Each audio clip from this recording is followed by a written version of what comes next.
Hi, welcome to Life on the Rock. And tonight our guest is Matt Fradd. He is a chastity speaker for Catholic Answers.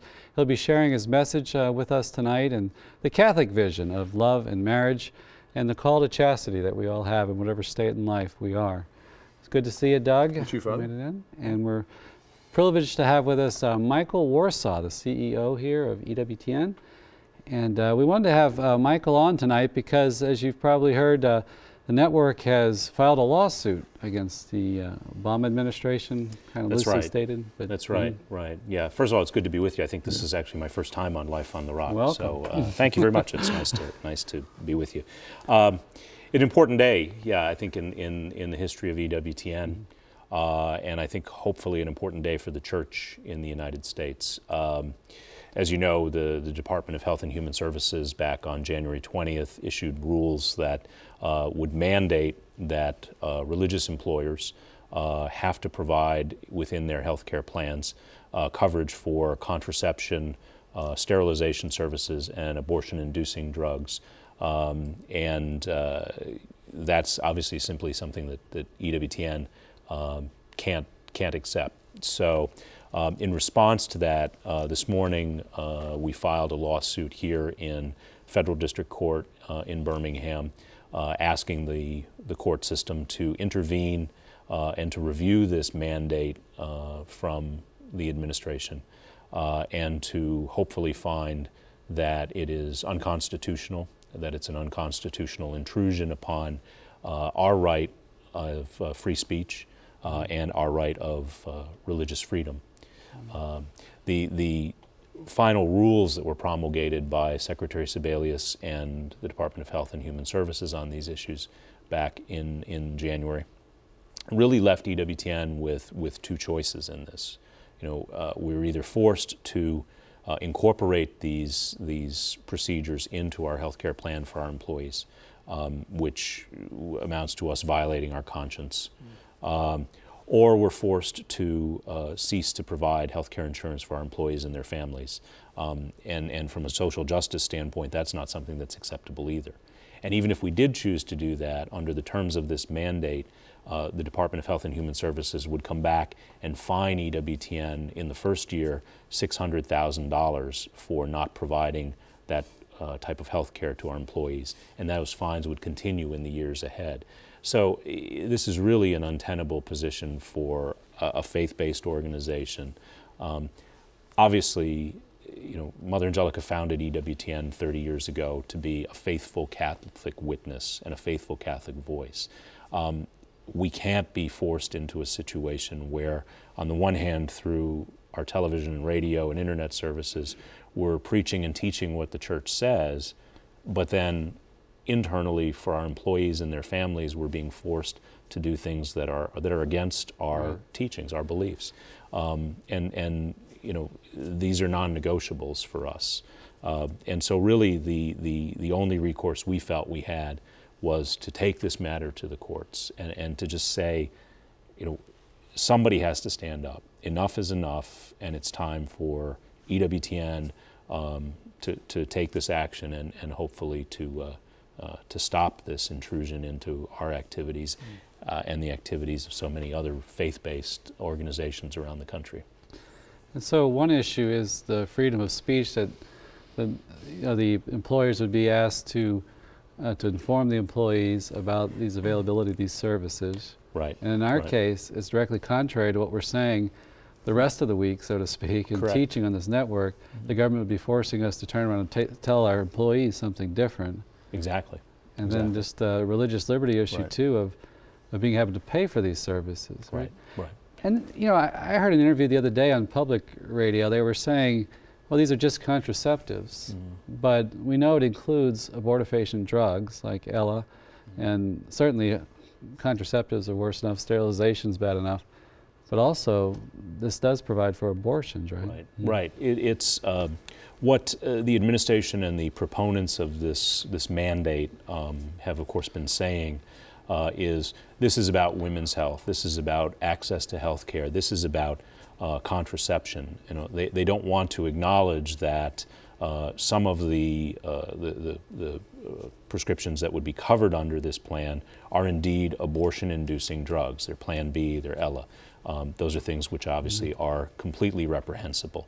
You know, and I think that what's also missing is that today, when they talk about access to these things, today in Alabama there are 80 government-funded clinics around this state that provide contraceptive services, that provide all of these services with tax dollars to people free of charge or at very low cost. You know, this isn't about access. This is about the government intruding into the affairs of religious organizations and about people of conscience, and forcing us to adapt these things, which are untenable to us as Catholics. So. And I think it's also important for people to understand too, this is not specifically a Catholic issue. Mm-hmm. You know, it's an issue for people of all faiths, whether you're Catholic, you know, Baptist, evangelical, Jewish, Muslim, whatever faith you practice.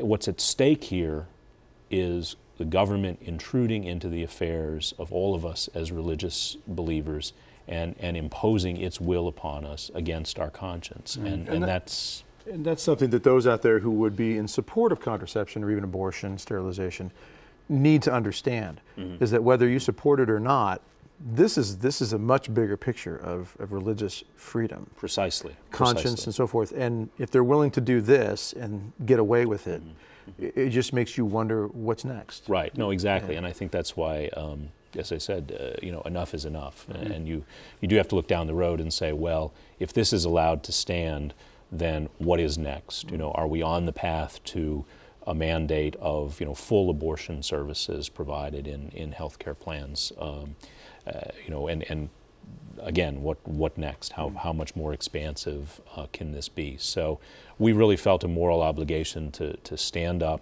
to take a leadership role in this, and really to file this action. It leads a charge, is what it does. Exactly. It lets others know we're willing to do this, and we've got to rally together. Right. And a key point too is that we're not just fighting for a church exemption, right? We're fighting for a much broader. Right. I think I think specifically in our lawsuit, we're arguing about the constitutional issues related to EWTN as a faith-based organization. But this is a much broader issue than that. The healthcare law, in its full extent, requires all employers, for-profit employers, for example, to cover these procedures as well. If you're a Catholic business owner, the government's going to force you to do this as well. And so what's happened here is that the individual's right to religious freedom and religious freedom of expression is really being taken away. And so it's not just an issue for EWTN and other faith-based organizations. It's an issue across the board. And that is something that people need to focus on as well. You know, if you're a Catholic business owner who's serious about your faith, serious about taking care of your employees, this impacts you just as much as it does EWTN. And pregnancy is not a disease. So often our government treats it as a disease. Well, thank you so much for joining us and breaking that down. Sure. I'm happy to do so. And I'd really just ask our EWTN family, you know, pray, fast for the success of this. This is a very, very important issue. Continue to support EWTN while we're represented by this and by pro bono legal counsel. I'm certain that we'll come under attack from many, many different groups. And so, you know, we continue to rely on our EWTN family for our support. And if people are interested in doing more, they can go to the EWTN website, and there's a link there that'll take them to an information page.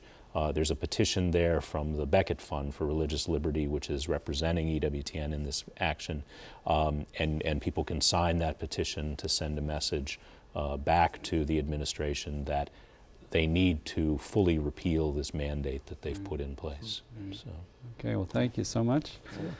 And Doug, you had a little info on your camp. I do. It's kind of an unfortunate note, and it kind of fits in a little bit with this situation.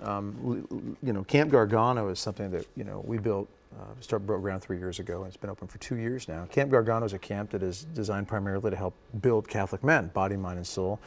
To create the leader that we see in someone like Michael here, and that we need to have men of heroic virtue, heroic, noble courage, you know, and we are just in a situation right now where we may lose the camp, very simply, ladies and gentlemen, and the people here at EWTN have been very supportive of me in talking about Camp Gargano and the things that we do periodically there, and they've said that it's all right that I look at you right now and ask you for help. If there's anybody out there who could step up and help us with this mission, if you have a particular place in your heart for helping men be heroic, be better men, please come and help us out. We need some serious financial assistance right now, and we need a lot of prayers. The people who've come to the camp have been affected wonderfully. We've heard amazing stories, thanks be to God. But in order to pay the bills and keep the doors open, we really do need some help. Radix@radixguys.com is an email you can email me at, radix@radixguys.com. You go to radixguys.com and find our phone number there and just call if you want to talk to me about anything and you know, to go further with something here. But please, if there's anybody out there, and I want to thank you, Michael, and the others that I've spoke with, to give me this opportunity to ask for your help, ladies and gentlemen, to keep Camp Gargano alive so we can train men, by the grace of God, young and old, to be heroic, especially in these times, as if this doesn't illustrate how serious it is that we be men of courage. We be men of honor, men of nobility, unafraid to be men of prayer and men of action. So please help us with Camp Gargano. Thank you again for the time to do that. Thank you. And also, coming up March 10th, we have the Nun Run again. Doug went out last year and participated in the 10K. So Doug and I will both be going out this year, and this is a big fundraiser for our Desert Nun sisters out there just outside of Phoenix. Again, it's Saturday, March 10th. If you go to their website, desertnuns.com, that's one S, you can click on there's a button there, you can donate to be, what do you call it, Sponsors for our participation. Our participation, yes, we are a team. And so you click on that button, send a donation, and help them build their monastery. They have a beautiful chapel. There's just no monastery around it yet. So they need to raise funds for that, and it's a good time. We'll take some video. And as a team, we're both running the 10K, correct, Father? No, I'm walking the 5K, just get that straight right off the beginning. I guess I'm running the 10, he's walking the 5. But last year, by the grace of God and your wonderful generosity, I won as the one participant that had the largest amount of donations in my name for the sisters. Thank you all, and those who contributed. It all went to the sisters. But we got a basket. Right? We got a basket with some nice Nun Run toys in it. But we want to win again. Yes, okay, yes, we're a team this time. Yeah, so you know, you got to go to the website. Yeah, we're training hard already. I'm out there running, and he's. I'm praying, right? He started his carbo loading already. That's it. He's loading up on the carbs. Well, we got to take a quick break. We'll be back with Matt Fradd speaking about chastity. So don't go away. We'll be back in a minute.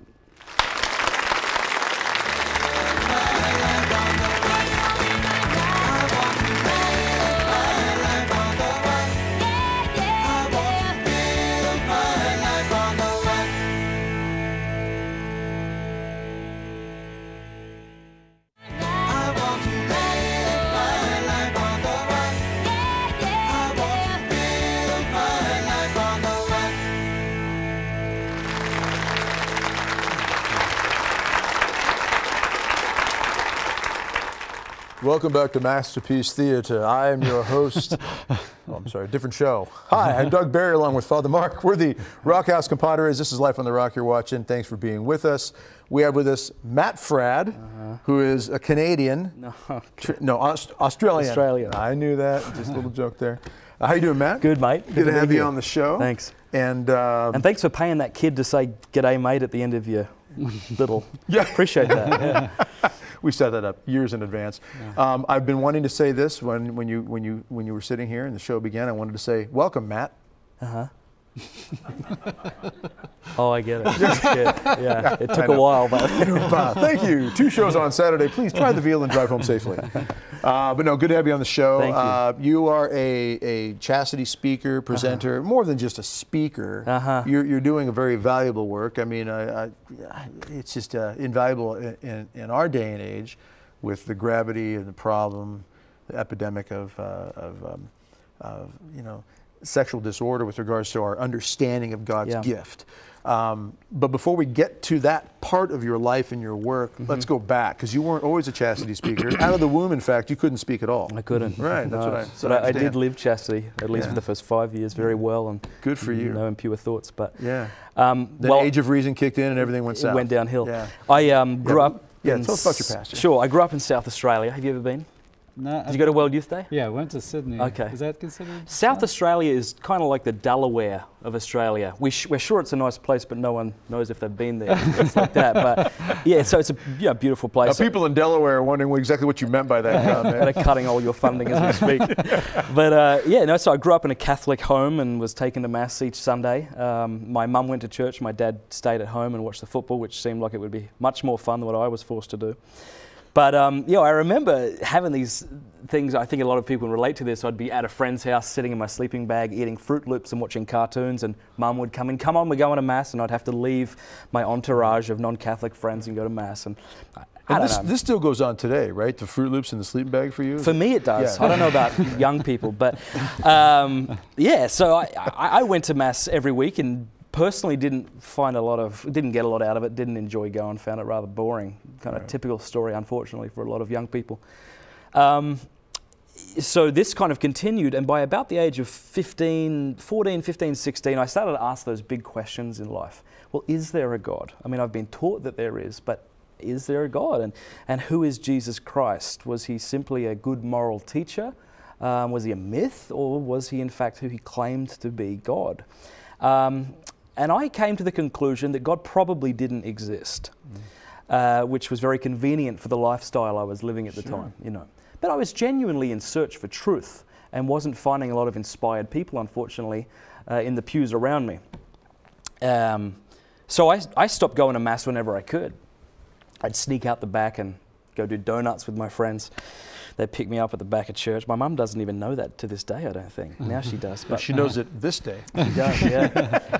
So yeah, I stopped going, and I don't know, I started going downhill, I guess. I'd get into the party scene and the drinking and the hooking up and stuff like that, you know. Mainly in a search for truth, you know, in a search for something, joy, pleasure, something.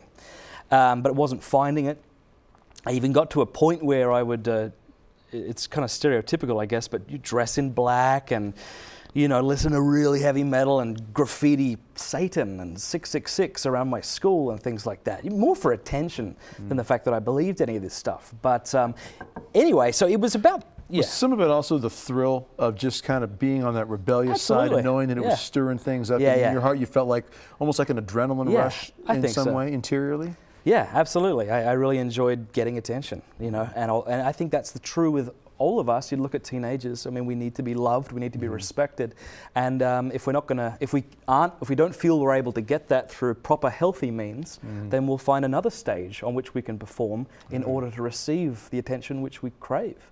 And so that's what I was doing. My mum came home from mass when I was 17 and said, "Matthew, there's this." Now I'm putting on her accent. "Matthew, there's this World Youth Day going on in Rome, and you're going if you want."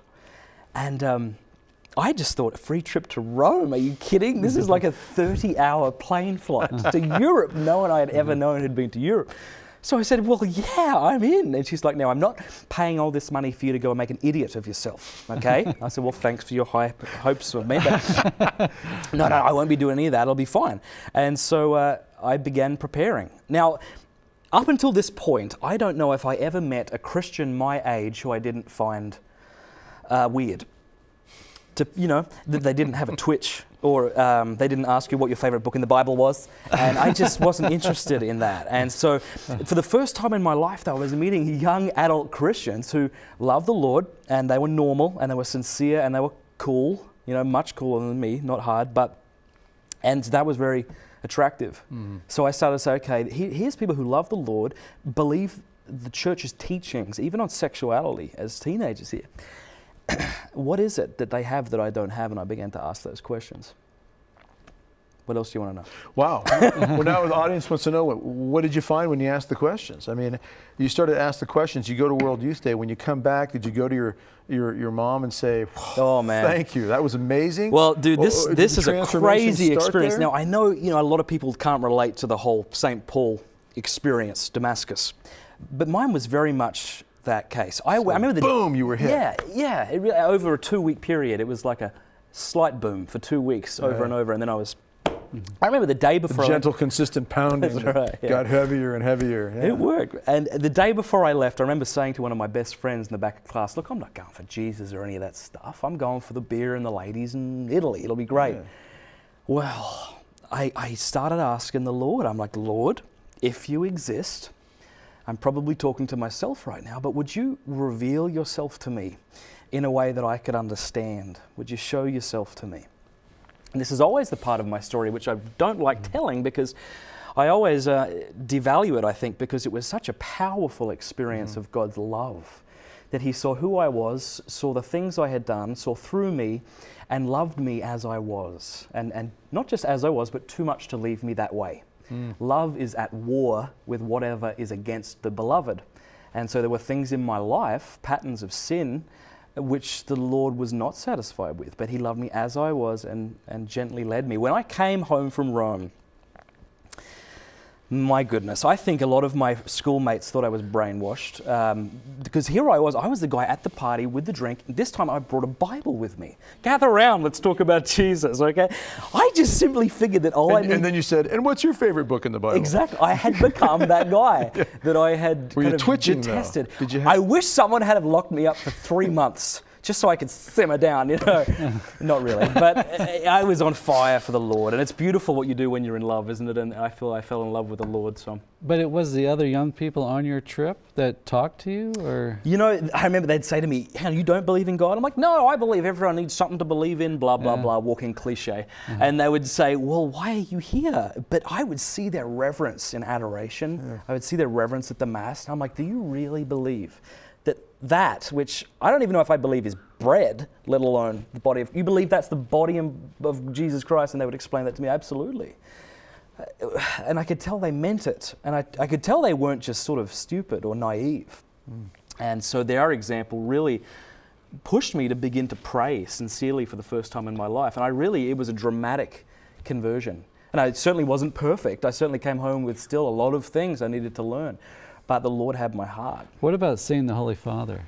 Yeah, that was beautiful. He was a small speck of white, but it was powerful. I remember one thing, I didn't know what this old Polish dude would have to say that would help me out. But one thing he said, and we had little radio transmitters, he said something, I'm paraphrasing here, but he said, "It is the Lord that you seek when you dream of happiness." You've heard this quote? You know, he is there waiting when everything else which you've been seeking doesn't satisfy you. And that's how I felt. I had this longing, this craving for truth, for goodness, for beauty, and it was not being fulfilled by the things that I was seeking it in. And the Lord is the one who was able to fulfill that need, fill that ache, you know. What about seeing like St. Peter's and Oh, that was beautiful. Yeah. I mean, if someone told me it was the size of 3 or 4 football fields or something, largest church in the world, and just beautiful. Yeah. The pizza was also really good in Rome. The cappuccinos, man. Gelato. But, no, it's certainly the gelato, yeah. The beauty of that place is a witness in and of itself, isn't it? You know, just brought to your knees. It's like... So you weren't affected so much by the great intellectual conversations as much as just the genuine, sincere belief and tangible faith that you saw in people and in the history of this place called Rome. Holy Mother Church. I think a lot of it had to do with my personal confrontation with the Lord. You know, I might not believe that you exist before I met you. But if I've met you, well, it doesn't matter what I think, you exist. And that's what happened with me. I didn't have, if someone had asked me, well, give me the proofs of the existence of God, and how can you explain the problem of evil if God is all loving and all wise and all powerful? And I wouldn't have been able to tell you that, but I knew I met him. And I knew I experienced his love, and that I had never been happier. I had never experienced joy like this. That's what I knew. Whether I couldn't answer any other question, but I couldn't deny that. And the people in my life, my friends, they couldn't deny that either.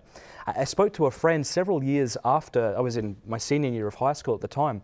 I said, what was it like when I came back from Rome? And he said, honestly, it was like a brother who went away to war and came back an entirely different person. You know, and I'm not pretending that I was, all moral now, and not at all. You know, I'm still messed up after 12 years from Rome. But but you know, a joy and a contentment. The direction turn. The direction turn. I don't want to do anything in my life that does not involve growing in my love for the Lord and helping others to come and know Him. You know, I've always looked at it this way. You know, we're all sinners. Everybody's a sinner. We all sin. But there's two categories, if you wanted to simplify it. You've got those who sin, embrace it, defend it, have no interest in changing. And then you've got those over here who commit it but don't want to, and pray to be healed from it. And between the two, which group can God work with? The one that has turned their heart and said, I don't want this, please heal me, strengthen me. And this one over here, I don't want anything to do with you. Much harder for God to get to.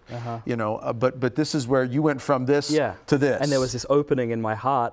And I said, Lord, okay, come in, and He came in. You know? And now I can work with that group. I can work with you now, Matt, because now you're saying, I don't want this anymore. I want you to heal. I want you to strengthen. In my own feeble, limited, fallible language that I was using as a 17-year-old boy. But now you're much further along. You're 28. You're married. You got like 75 children. 74 children. 74. Yeah, okay. thank you. Yeah, and 4 wives, I hear. Is that actually correct? They're looking at the picture of my family on the screen. Aren't they beautiful? Okay. I love everything about my wife except her taste in men. Man, she is beautiful. That's our wedding day there. So it is just one wife then? Just one wife, and only 2 children and 1 on the way. Okay, and you're not Mormon. Okay, good. I'm not Mormon. Okay, so anyway, so here you are now. Going from a 17-year-old who was dressing in black, doing graffiti, and living a wild child life, and now you're working for Catholic Answers as a speaker, crazy, as a presenter, who on earth would let as me an speak to their children? How do you get to Catholic Answers? Gradually. Very gradually. I think it was 7 years, but I mean, I began my process. As I said, all I wanted to do was serve the Lord. I wasn't interested in becoming a chef or a news presenter, or if it didn't have something to do with Jesus, I wanted to do something for Him. And so I began kind of getting involved with the youth apostolate in my church. I served with Net Ministries in Canada, where I traveled the country proclaiming the gospel to thousands of people.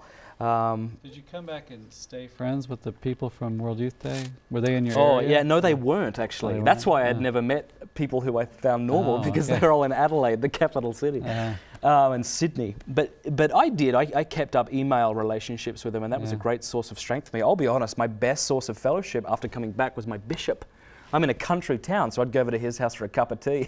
My bishop helped me out, and he'd love me and he'd speak truth to me. And that is great. You'd sit down and have dinner with your bishop. Yeah. That's tremendous. I know, isn't that great? In fact, when my wife... People can't even get the bishop to answer the phone. When my wife came and visited me, she was my girlfriend at the time, Cameron, when she came and visited me in Australia, I'm like, let's go around and see the bish. That's what you call it, the bishop, you know. And so we went and we prayed the rosary together. We just knocked on the door and, come up. We had a cup of tea and just chatting. And it was beautiful. So he was a great source of fellowship for me. Yeah, I really was. Beautiful man. Bishop Eugene Hurley, he's a saint. Well, he will be. I don't want to canonize him before his time, but... Yeah, sorry, what was your question? You go from Net Ministries in Canada. Yeah, so it was a gradual thing, you know. And it's interesting too, isn't it? I think I compare this to a marriage relationship. When I first met my wife and we first began to fall in love, I was over the moon, couldn't sleep, couldn't wait till the next time I could talk to her, loved to see her, you know, and still do, of course. But I'm just waiting for that. Yeah, but the so is she, by the way. But, yeah, she hasn't gotten off the cloud. She's still enamored. But the emotions drop, they recede, and something much more concrete and substantial arises. You know, when my wife tapped me on the arm and said, have a great flight, I didn't say, I'm never going to wash my hand again, honey, you know. Which you used to say. Once or twice, but the same thing with the Lord. And so this is the case, I think, with a lot of people who have emotional experiences, conversions with the Lord, is you need to learn how to rely on faith. You know, the fact is, God exists and He loves you. You don't have to believe that, it's still true. Now, whether you have faith in that's a different matter. Well, you can have faith, but you may not have the feeling, but you can still have the faith. And so, purification process, I think, that was happening. But yeah, now, I mean... And it goes from kind of the infatuation of a relationship where I just feel good when I go to church, I feel good when I pray. I feel good. I've been married 21 years, so I feel good, almost 22 now. I feel good when I'm around her, to all of a sudden, now I want to serve her. Now that I know her, I really want to give her myself. I really want to, and you're right, it goes to something much deeper. My wife walks in a room, I could be speaking to a crowd of 5,000 people, and if I know she's in the room after the talk is over, I want to know what she thinks. There's that something, and if she walks in the room, the attention changes. And it's like that with God. That deepening, that infatuation out the window, and now it's a love deepening, developing sort of thing. I think so. Yeah. And I wish to goodness that somebody had had the courage to tell me growing up about this virtue of chastity, which I now speak on all over the country. No one ever did. And so by the grace of God, thankfully, after my conversion, learnt about it a little, and we were able to live a chaste relationship, and still are, saving sex till marriage. And what a beautiful gift that is, and how joyful we are. It's funny you say that. You know, we lived a chaste relationship and still are, because some people say, stay chaste until you're married. Well, no, that's not exactly the understanding of chastity. People misunderstand they do. Chastity with abstinence. Right, chastity is a virtue, not a And we're going to get into that. We're going to go to a break now, ladies and gentlemen. Don't go away. We'll be back more with Welcome Matt Fradd after this. Stay with us.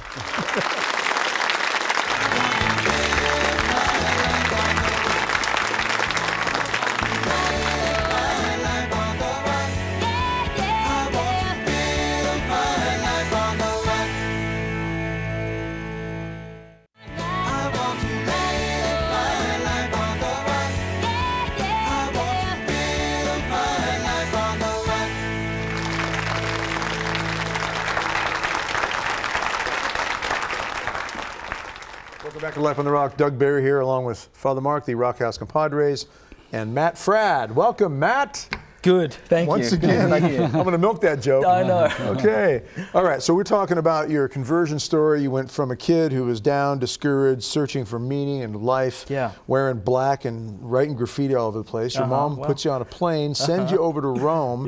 You're going for the Wine Women's Song and plane flight, and you meet God in a very unique way. I think so, yeah. You come back. It's confusing, it's life-altering. You start doing some local ministry work. You start traveling then around Canada with Net Ministries.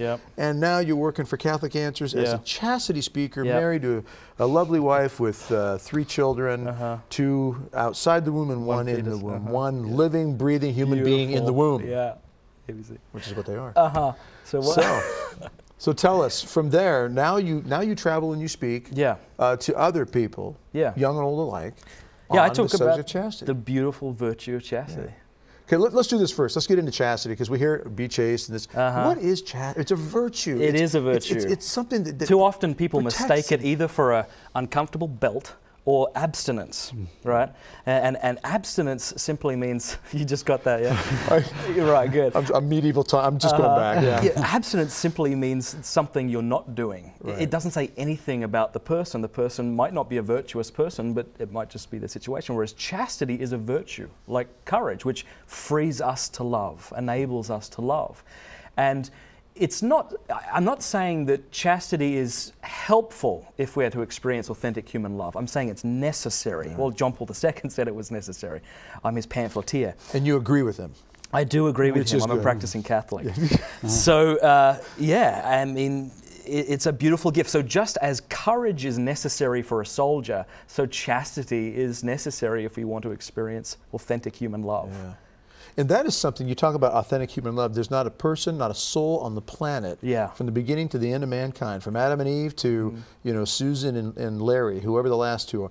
There's not a soul on the earth that doesn't desire and isn't created for. I think of all my children, I've held them, I've watched them grow, and they want to give love and they want to receive love. And despite the incessant mockery of marriage that we see from Hollywood and the media, there is a desire and a hunger in the human heart to experience a love which is exclusive, permanent, and faithful, right? There's another word for that, it's called marriage. This does really fulfill, not without its crosses and not without its struggles, but it really does satisfy the heart, No woman stands at the altar for marriage and wants to hear her future spouse right there at that moment say, I take you to be my wife in good times and bad. Well, that depends. Exactly, yeah. We'll see how sick you get. Yeah, We'll see how bad the times are, and then we'll decide. Because if Barbara at work's a little more attractive than you one day, this may end. Yeah. Nobody would go through with that. Nobody wants that kind of love. They want that unconditional, the love that fulfilling, satisfies, that 100%, the love that lasts. Until death do us part. Yeah. And anytime they step into marriage with the attitude of, well, and if this doesn't work out, we'll just trash this one and move on to another.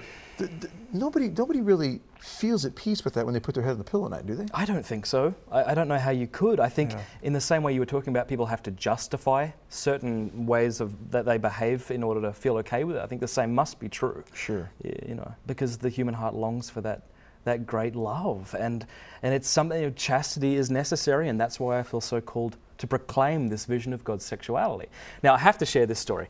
The other day, I was walking through the airport in DC, and I saw in a big glass case where the smokers go to smoke inside the building. Do you know what I'm talking about? I've got like the big fan above, right? Yeah. Well, here's the thing that Dr. Peter Kraft had pointed out, which I thought was very good. He said that a lot of our culture thinks the Catholic Church views sex like that airport views smoking. Okay, if you have to do it, will you at least do it in there? And that's not the case. Sex is a sacred thing, but not sacred like your grandma's urn that you can't go near. It's good, and it's sacred, and it's beautiful. Right. Well, before the show, we talked a little bit about the understanding of sexual desire and lust. That people sometimes confuse that. There are people who go to the point of thinking that if I'm even attracted and there's a sexual desire there, then I must have crossed the line and committed the sin of lust, rather than realizing that God has created us. If I walk in a kitchen and I smell food and I start to grumble, hunger pains, good. That's a very good analogy. That's a natural thing. The plumbing's working in the body, you know. And it's the same thing when you are attracted to somebody and there's a certain desire there. And there is a qualitative difference between lust and sexual desire, as you know. Sexual desire is a God-given gift which propels us to make a gift of ourselves, or should propel us. And it's only when that is distorted that it doesn't compel us to make a gift, but it makes us want to just take. Right. You know. We start objectifying others, and we start looking at it from the selfish standpoint. And it's never satisfying. It's like trying to satiate your thirst with salt water. You know, it doesn't work. Which is why we see anytime anybody is out there playing the field and sowing the oats, and whatever term describes them basically having relationships with people that are impure, disordered, they're never happy. Well, look at Hollywood. They don't seem like a bunch of very joyful people. I mean, from my limited, fallible perch, from what I see, they don't say, and you know, look at the unchastity that takes place there. Yeah, and with so many of the young that you speak to, and we're about 20 years apart. You're 28, I'm 47, and I've been speaking for about 21 years, and all the young people I've ever spoken to over the years about chastity or relationships, dating, true courtship, and so forth, you find over and over, and I'm sure you do too, that this is a new message for a lot of them. They've been their view has been so distorted by the media and the world, and much more of a liberal mindset agenda that anything goes and everything is okay, and your truth is fine, my truth is fine, even if they completely conflict and disagree with one another. But this is not, the young people are not happy. You know, high school, college age, a lot of people who are kind of playing this field and living this wild life like this are really, really broken inside, aren't they? Well, I think I would just pose this question to the viewers of this program who might be living this lifestyle. And rather than tell them they're not happy, I'd simply ask them, you know, spend some time in silence. And if you are living this lifestyle, hooking up and whatever, you know, even if you believe it's with good intentions, ask yourself the question, do I desire more? Am I truly happy with this? Or do I desire what I spoke about earlier with this? No, I don't want. I want to have this love that's permanent, faithful, and forever, and exclusive. And so to ask yourself that question, because no, I do not believe you can be happy and live in sin, to put it frankly. Exactly. That's kind of what it boils down to. It's a sinful lifestyle. It's distorted for what God has created for us for, and there's never peace. Anytime we're in disorder, there's chaos. Every time there's order, there's peace. Yeah. Right. Man, I was hoping tonight too we could talk about two issues of how does this damage us in terms of like the hookup culture, damage us in what was supposed to be a time of preparing for marriage, and then also to give people hope. How do you get out of it if you're caught into the pornography or the hookup culture or whatever? I know you have a story of getting out of that. What do you tell people? Well, one thing that Jason Everett, whom I work with, says, and I think I think this is a very good wisdom here. He says it's the love test. You know, he says if you're in a sexual relationship right now, well, it's very easy to see if this is love. Take the sex out and see what's left. And if it survives, you know, and there have been many cases, of course. I know a good friend of mine, They were sleeping together. They heard the Pope's theology of the body, and she made the decision. Look, I can't live this lifestyle anymore. And then she was afraid to tell her husband, Mitch, that, not her husband, her boyfriend at the time, that she wanted to save sex till marriage, because she genuinely thought he would say to her, "You kidding me? You're not worth waiting for." But she had to do it. She knew she was being called to do it. So she went to Mitch and she said, "I want to save sex to marriage." And he said, "Okay." And he stood up and he rose to the occasion. I know that they're a beautiful couple with 2 children and a great example of married love. That right there reminds me of the statement of Archbishop Fulton Sheen, who said that the nobler a woman is, the nobler a man will be. Yeah. You know, when a woman basically holds herself up in the dignity, because men, you know, and to get to this point about men, which ties into the question I think Father mentioned on pornography, you know, or brought up pornography, is that men are wired and created to pursue, to win the woman's heart, to treasure her, to not make her a trophy, but a treasure. And any men's movie which really pulls at the heartstrings of men, if you could think of a quintessential men's movie, it would probably be something like Braveheart. And you see the great... Or Gladiator. Or Gladiator. Yeah, and you see the great love and respect that they paid to their wives. And in the case in Gladiator, his ex-wife, who was not ex-wife, but she was crucified. His memory of his deceased wife. Yeah. Was with great respect. And as men, we look at that and we go, that's a man I can respect. Right. We see someone like Austin Powers and we might laugh, but we couldn't respect him. Exactly. We couldn't take him seriously. And so this whole chastity message really does confirm the desires of our heart. As men, we desire to protect, we desire to give of our strength, and every men's movie you've watched involves that. Well, what about women? It seems to me that women desire to have their beauty unveiled and to be brought on to be part of the adventure. Now, I haven't had anyone prove me wrong on this, maybe tonight's the night. Every single chick flick in existence involves this. A woman who is somehow not perfect. He's an expert on chick flicks. Is he? Cool. Maybe you can tell me. That is not true. You think of movies like A Walk to Remember, or Pretty Woman, or Twilight, or Never Been Kissed, or Made in Manhattan, or Cinderella. All involve the main character who is a woman who is somehow imperfect. There's something about her that's imperfect. However, there's a man who sees beyond her imperfection to her, the person, and loves her anyway, and fights for her. And all the women weep. Yeah. So don't tell me that you don't want that, okay? But the beautiful thing about chastity and God's plan for our sexuality is He wants to give us these deep desires of our hearts. And when it comes to living chaste and the union of a man and a woman in marriage, when it's been prepared and lived and embraced and grasped the way God intends it to be, there is an element in that marriage and in that union in marriage that has almost a spiritual nature to it, a very spiritual nature to it, that is beyond what the world can understand, and you know, and it's beyond what the world can explain. You know, I mean, the Holy Father's words in Theology of the Body, I mean, the depth of those writings and those words that is really largely that attempt to make that point that the mystery here of God and man and woman and us sharing in this act that can co-create life is phenomenal. Yeah. And so then you take something, we talk how glorious this is, and then you bring into the equation this world's obsession, addiction, and the epidemic tragedy of something like pornography. Yeah. And what does pornography do then in the heart of a man or a woman? Primarily consumed by men according to statistics, but women do also engage in it in some different ways. But what does it do to that beautiful mystery that God has created man and woman for? And then pornography steps into a life. There's so much to say here. Pornography, well, it has been said that the problem with pornography is not that it shows too much, because there's nothing wrong with the human person, with the human body, but that it shows too little, that it reduces the beauty and mystery of femininity to a collection of body parts to be used, rather than a person to be loved. But we don't desire to be collections of body parts to be used, we desire to be persons to be loved. And so pornography, I can speak from my own experience growing up and being influenced by this, it will train me to think that women are supposed to be always sexually available. They're supposed to be physically flawless. There can't be anything wrong with them, you know. And as Jason Everett has said, that a woman is worth as much as the lust she generates in me. You know, well, that's a woman, but if she doesn't generate lust in me, well, that's not a woman. And so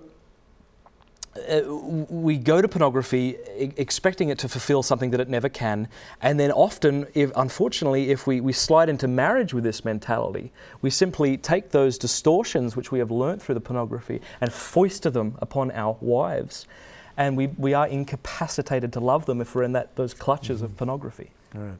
Right. It's absolutely devastating. It's not naughty, it's not bad, it's wicked and evil.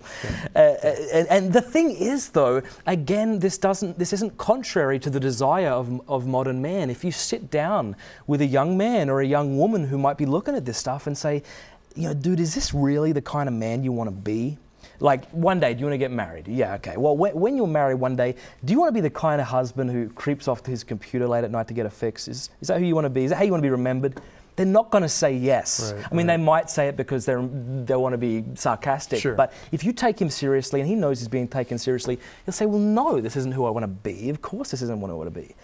I mean, my wife, she's enough for me, you know? And because we were able to practice that virtue of chastity, saving ourselves through marriage, when I travel the country, she can rest assured, she has confidence that I will be faithful to her because she already knows that I have self-control. And this beautiful virtue of chastity requires other virtues. I mean, think about the chaste man or the chaste woman. Someone saving sex for marriage, they're not saving sex for marriage necessarily because they're scared of disease or because she's not attractive. Hopefully that's not the reason. And think about what's required. They need to be men and women of patience, right. You know, men and women of self-mastery, men and women of courage. So not only does it require these virtues, but it also fosters these virtues. Yeah. So when you're getting married to one of these men or women, you're married to a more virtuous person. In the term self-mastery, there's something about, you know, I love the quote, you know, master your passions or they will master you. Yeah. There's something about knowing that you know, whether it's a family member, you know, or your parent, you want to know that your parents have control over their emotions, you know, that they're not going to fly off the handle. Yeah. Dad's upset. Oh no, he's going to tear a door off the hinge, you know. Yeah. You want to know that there's a self-mastery of those emotions, feelings, and passions, but especially in this area. Yes. Like you said, because we get married with that vow that we take that you are the only one for me. And I will fight for you. Yes. I will give everything for you until death. And if for the past 10 or so years you have been looking at multiple women, becoming a mental polygamist with all right. these women, and then you slide into marriage and somehow think, well, this will be enough for me somehow.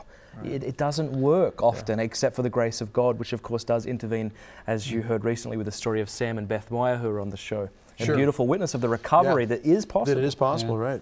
And, you know, it reminds me too something, quoting Jason a lot on this show, but he said that, worth quoting. Yeah, that, you know, marriage is a fulfillment of love, not lust. Yeah. So if we're on the lust track, it's not going to be somehow fixed or just solved by marriage, you know, that it's not a good preparation for it. And this is an epidemic in our culture where I'm sure it's not just the Christian world, the religious world, but it's the secular world who are realizing this. I mean, places like Psychology Today are addressing this. They're addressing the growing number of impotence among young men. So this is affecting us neurologically, biologically, and it's affecting our marriages. And if we want any hope of a happy marriage and heaven, then we need to just cry out to the Lord for mercy. We need to seek support.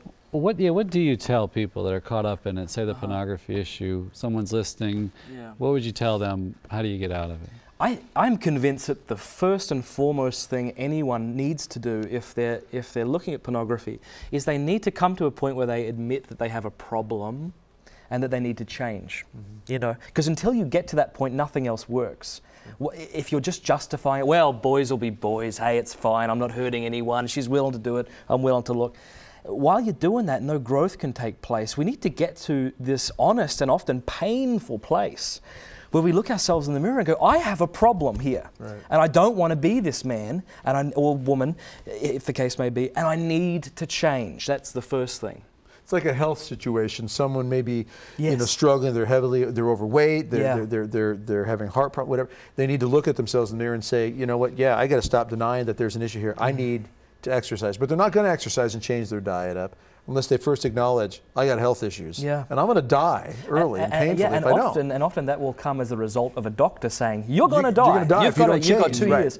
And I think in the same way, this often happens within marriage where they're going to lose their career, they're going to lose their marriage, they're going to lose their children. It wakes them up, and they're able to realize, look, I've got a problem and I need to change. But that's where, you know, you as a chastity speaker in the talks I've given on chastity, you know, that's what we're trying to do, or a priest from the pulpit is trying to do when we're saying, look, these are the warnings. We have to understand. Okay, look, the statistics prove it. The people who have recovered, the people who are in it, who are battling it, are crying out, don't go this way. Don't go this way.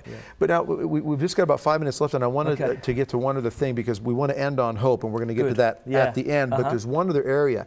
This industry, the pornography industry, is an unbelievable machine. That's becoming much more mainstream, and they're trying to. You have interviewed some people in that world. Yeah, I know people who have worked on both sides of the camera, whether as actresses or whether as producers.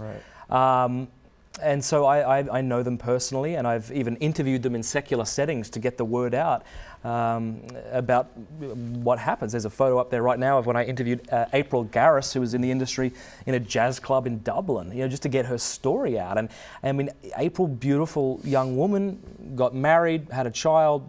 They came upon financially hard times, so the husband became her manager.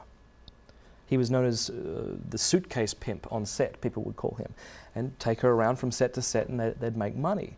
I mean, and God, the pain, the excruciating pain of being objectified like that, used like that.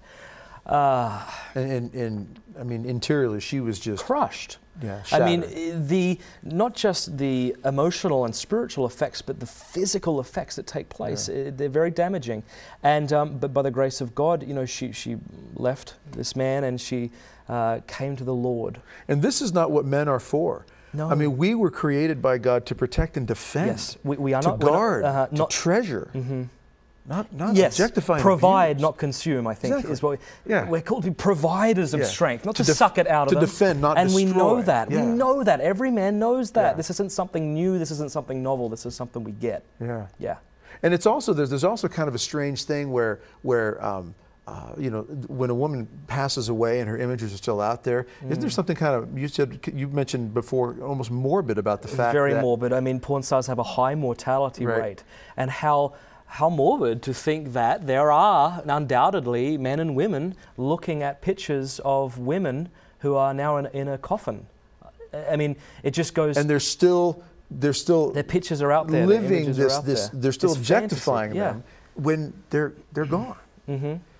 And their souls have stood before God. And it's such a tragic, shattered life, because it's one of the gravest ways to ever abuse, degrade, and smother an individual's beauty. I know we probably don't. We have. Well, I'll maybe pick this up on the other side. We just have. No, this is it. Oh, this is it. Oh, can I tell you? We got to get to some hope. We'll get to hope. Too. There's a canonized saint of the Catholic Church called Saint Vitalis of Gaza, if you've heard of him. He was a day laborer who each night would take his money to a different prostitute in town, and instead of using her, he would proclaim the gospel to them. Wow. And a lot of them became good wives and mothers. And when this man was actually killed after he walked out of a brothel by a fellow Christian who was so scandalized by what he thought Vitalis was doing in there, oh my gosh. The prostitutes flooded out into the street and said, you don't understand what he was doing. So here's an example of how men can embrace their God-given strength, provide, and now I'm not encouraging that your listeners necessarily do this, okay, but how they can provide that strength, and how women can be healed. So a couple of things. I've talked about admitting there's a problem. 1 minute. We need to seek the Lord in prayer and fasting. Prayer without fasting is not enough. Fasting without prayer is called dieting. Okay, we need both. We need to seek counsel. Very quickly, go to chastity.com. We have a wealth of resources there where pour yourself a hot cup of coffee and just re-educate yourself, because too many of us have been indoctrinated by the cosmopolitan magazine culture, which is full of junk. Re-educate yourself on the beauty of human sexuality, chastity. Excellent. Matt, great to have you on, buddy. Thank you so much. Great job, great job. Good to be here. Thanks so much. Father, it's in your hands. Well, may our Heavenly Father shine His face upon you and give you His peace, and may Almighty God bless you, the Father, and the Son, and the Holy Spirit. We'll see you next week.